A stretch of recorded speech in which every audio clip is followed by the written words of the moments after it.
Yan guys, bumili ako ng avocado sa Balintawak. Ayan, para 1 kilo pero mga ano mga bulok. Hindi mga bulok-bulok naman pala. 70 pa naman ang kilo. Ayun, yun guys. Pero mga bulok, gagawin namin shake.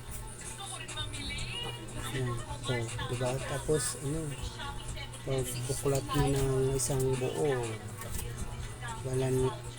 wala ka makukuha, puro bulok. Tapos yung matapos na ako, ayan. Ano?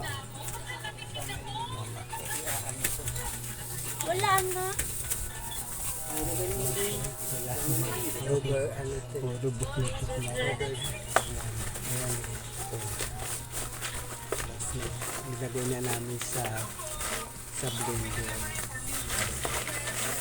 Lalagyan namin ng yelo. Itong yelo tsaka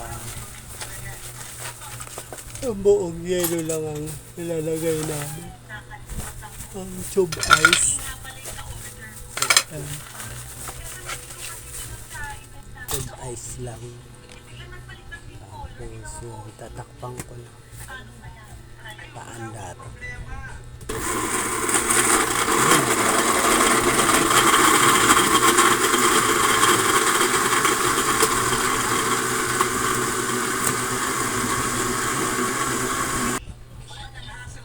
Tapos na ako, ayan.